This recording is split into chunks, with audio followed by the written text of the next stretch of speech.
Good morning, guys. Today we shall learn future continuous tense. భవిష్యత్తు కాలంలో పని కొనసాగడం ఎట్లా? మీరేమంటారు? I will be studying inter next year అంట.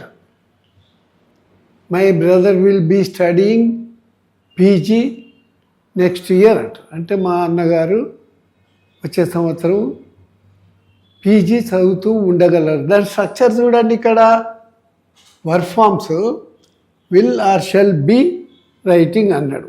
మనం రైటింగ్ అనే దాంతో నేర్చుకుంటే ఏ క్రియతోటైనా ఉపయోగించవచ్చు. పెయింటింగ్ కానీ, డ్రైవింగ్ కానీ, మేకింగ్ కానీ, డూయింగ్ కానీ, ఇష్టం వచ్చిన వర్బ్ ఉపయోగించవచ్చు. స్ట్రక్చర్ ఒకటే.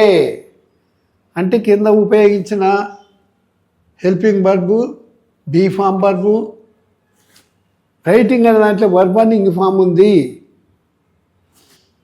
వ్రాయిచుండగల అని అర్థం. ఇప్పుడు ఐ విల్ బి రైటింగ్ అంటాం. If you dial me by 5 o'clock I will be writing. నువ్వు 5 గంటలకు నాకు ఫోన్ చేస్తేనే అన్నప్పుడు రాస్తూ ఉండగలను అంటాం. I subject, will helping verb అని కంపల్సరీ ఉపయోగిస్తున్నాం మనము. I will be form verb, writing verb అని ఇంగ్ ఫామ్. బి అనేది కూడా బీ ఫామ్ వర్బ్. ఉండు అని అర్థం ఇచ్చి క్రియనే యామిసార్ అన్నట్టే. I will be writing verb అని ఇంగ్ ఫామ్. నేను రాయుచుండగలను. దీన్ని ప్యాసివ్ ఉండదు సుమా. ఎవరన్నా అడుగుతారు ఎందుకు ఉండదు ప్యాసివ్ అని అంటారు.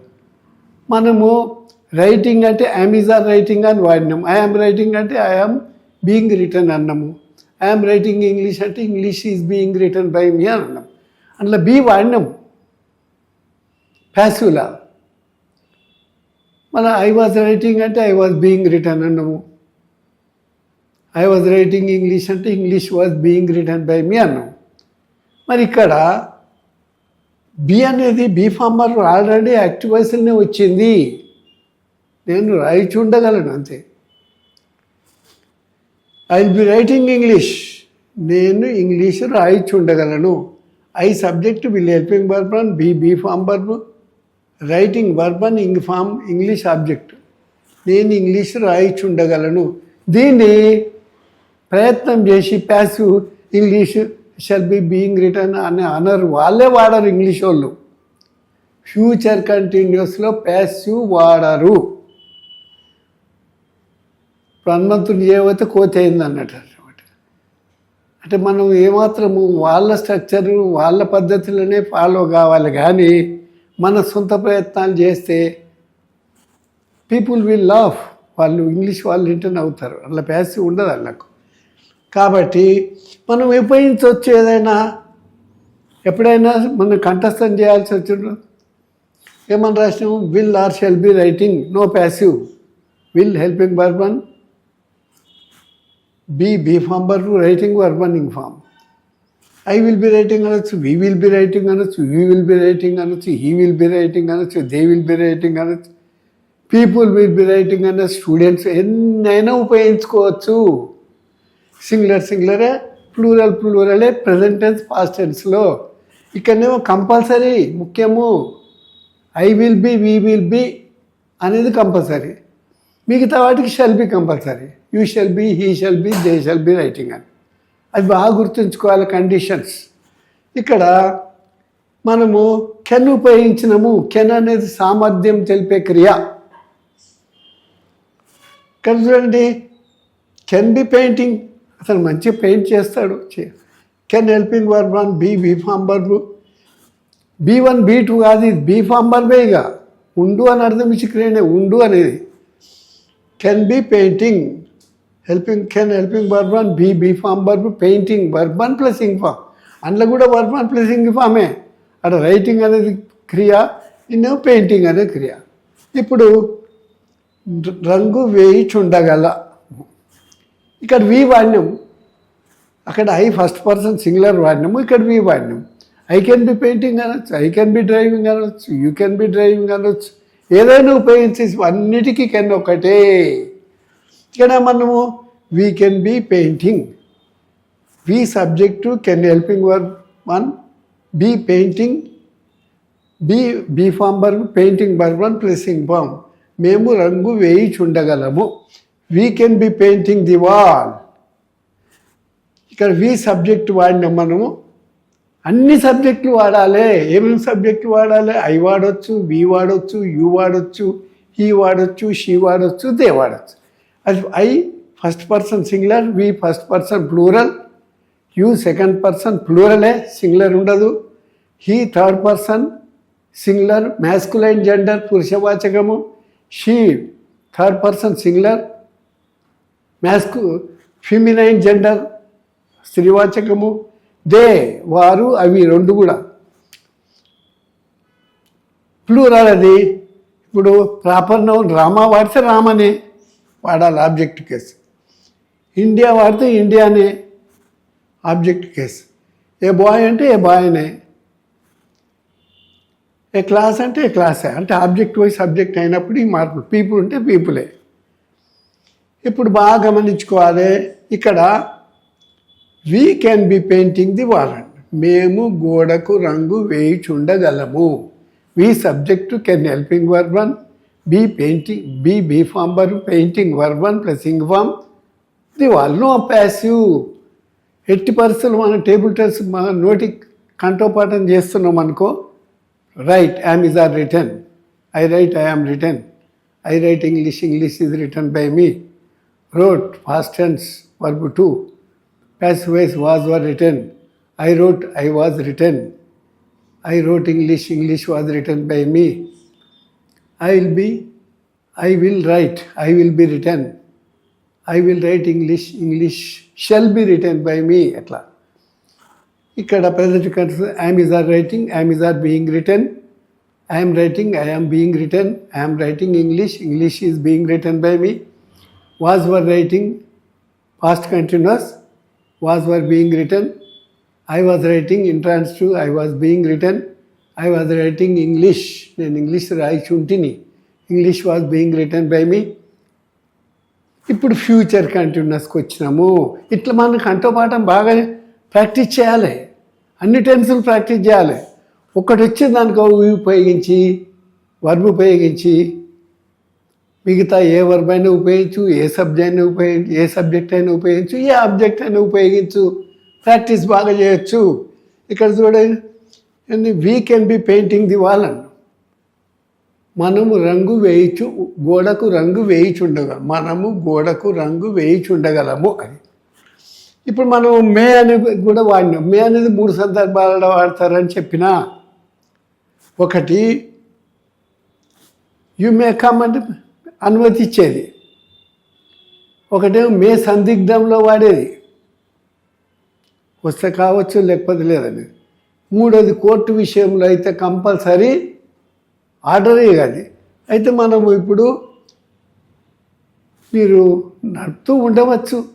అట్లా మేబీ డ్రైవింగ్, మీరు నడుపుతూ ఉండే. మే అనేది helping verb 1, be form verb, driving verb 1 plus drive, drove, driven. అట్లా అవి రావాలి నోటికి. ఇక్కడ paint, painted, painted, write, wrote, written ఎట్లుందో వర్క్ ఫామ్ బుక్లు ఎట్లా నేను చెప్పాను మీకు. మీరు ఒకవేళ మేనేజ్మెంట్కు ఇచ్చిన నెంబర్ ఫోన్ చేస్తే మీ కొరియర్ ద్వారా వర్క్ ఫామ్ బుక్లెట్ వస్తుంది. ఇప్పుడు నేను నేర్పేటువంటి స్పోకెన్ ఇంగ్లీష్ మెటీరియల్ కూడా వస్తుంది. దాన్ని బట్టి సులభంగా మీరు క్లాస్లో విని నేర్చుకున్నట్టుగా ప్రాక్టీస్ చేయొచ్చు. ఎందుకంటే దీని తర్వాత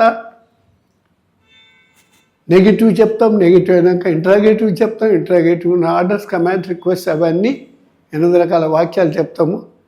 అప్పుడు మీకు OMR షీట్ ఇస్తారు. 1 మార్క్ రిజిస్టర్ అని 3 ఆన్సర్స్ ఉంటాయి. ఏది కరెక్ట్ గెస్ చేసి మళ్ళీ కింద ఆన్సర్స్ చెక్ చేసుకుంటే మీకు తెలిసిపోద్ది అనమాట.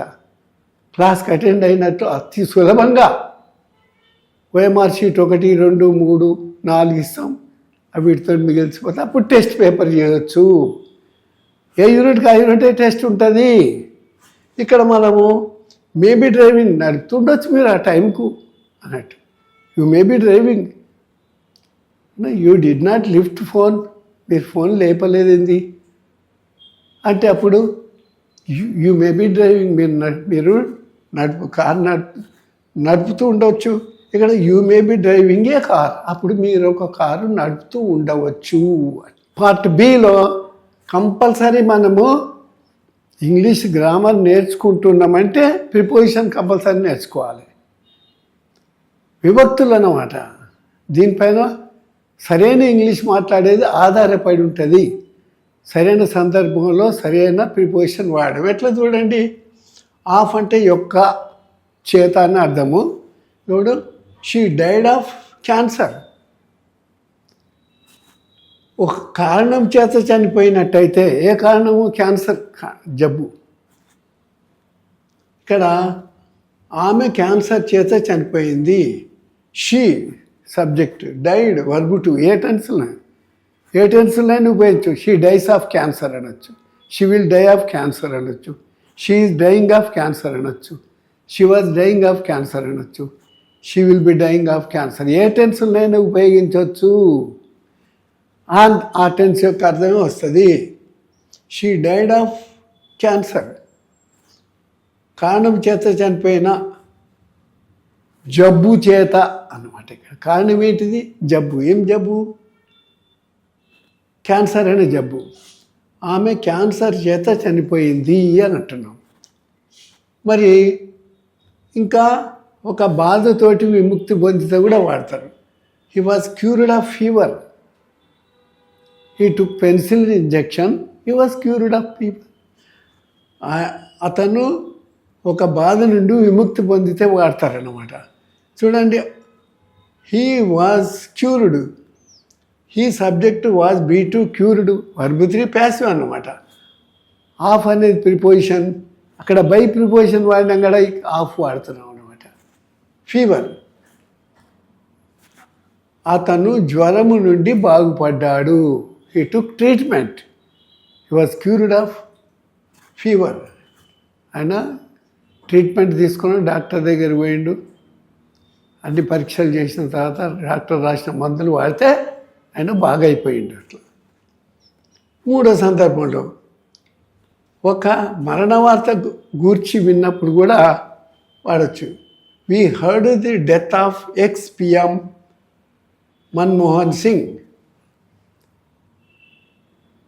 ఇక్కడ ఒక మరణ వార్త గూర్చి విన్నప్పుడు కూడా మనము గత ప్రధాని మన్మోహన్ సింగ్ మరణ వార్త గూర్చి విన్నాము. ఇక్కడ ఏంది? We heard the death of అని.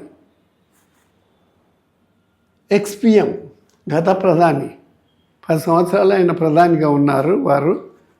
ఆయన రీసెంట్లీ చనిపోయినప్పుడు విన్నాము అని అంటున్నాం అన్నమాట. ఒక మరణ వార్త గూర్చి అని దాన్ని మనం ఇట్లా చక్కగా వాడచ్చు. We heard the death of a leader అయినా. We heard the death of YS Rajasekhara Reddy by plane crash, విమాన దుర్ఘటనలో చనిపోయిన వార్త విన్నాము. అట్లా ఏదైనా ఎవరి గురించి అయినా. ఇప్పుడు ప్రావర్బు ఒక సామెత, ప్రతిరోజు ఒక సామెత నేర్చుకోవాలి. అది మన నిత్య జీవితంలో ఉపయోగించేటట్టు, దాన్ని ఆచరించేటట్టు ప్రయత్నించాలి. ఒకటి నేర్చుకోవడమే కాదు. ఏంటిది ఇక్కడ? Practice makes men perfected. తెలుగులో అభ్యాసం కూసు విద్య అంటారు. సరి అయినటువంటి ఉపాధ్యాయుని యొక్క మార్గదర్శకంలో, బోధనలో అభ్యాసం చేసినట్టయితే తప్పనిసరిగా మనము సత్ఫలితం పొందగలుగుతాం. సరిగా ప్రయత్నించి అభ్యసించిన మంచి మార్గదర్శి బోధనతో ఏ పని అయినను సాధించవచ్చు, ఏదైనా సరే. Recently Pawan Kalyan martial arts నేర్చుకున్నాడు. ఆయన యుద్ధ విద్యలు నేర్చుకున్నాడు, నిజంగా నేర్చుకున్నాడు. ఒక మంచి కోచ్ తన నేర్చుకున్నాడు. రీసెంట్లీ చనిపోతే బోర్మని ఏడ్చిండట పవన్ కళ్యాణ్. ఆయనకి ఇట్లా చేతుల మీదకి వెళ్ళి జీప్ ఇట్లా తీసుకుపోయినరు. ప్రాక్టీస్ చేసిండు, ఆయన సాధన చేసిండు. నిజంగా కొట్లాట వస్తుందన్నమాట ఆయనకు.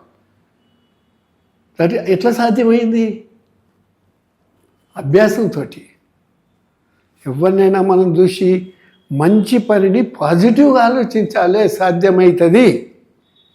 గట్టి పట్టుదలతోటి ప్రయత్నం చేసి పొరపాటు లేకుండా గట్టిగా ప్రయత్నిస్తే సాధ్యమవుతుంది.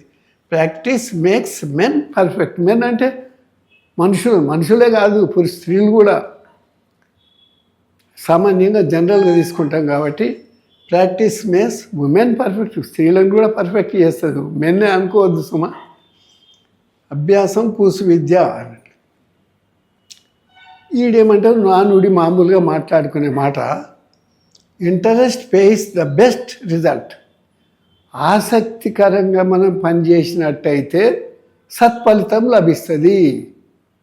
మనం మంచి ఇంట్రెస్ట్ తోటి అటెన్షన్ పెట్టి మన పంచేంద్రియాలు, మన కళ్ళు, మన శ్రవణేంద్రియం, మన నోరు, మన మనస్సు, మన స్పర్శ జ్ఞానంతో సహా సరిగ్గా మనసు పెట్టి మనము ప్రయత్నిస్తే ఏదైనా సాధ్యమే. శ్రద్ధతో పనిచేసిన మంచి ఫలితం దక్కుతుంది. శ్రద్ధ పెట్టలేదనుకో వేస్ట్. అది చేసి కూడా వేస్ట్, టైం వేస్ట్, పైసలు వేస్ట్, అంతా వేస్ట్. కాబట్టి ఇంట్రెస్ట్ ఈజ్ ఇంపార్టెంట్. మీకు ఒకవేళ నచ్చినట్టయితే సబ్స్క్రైబ్ చేయండి, లైక్ చేయండి.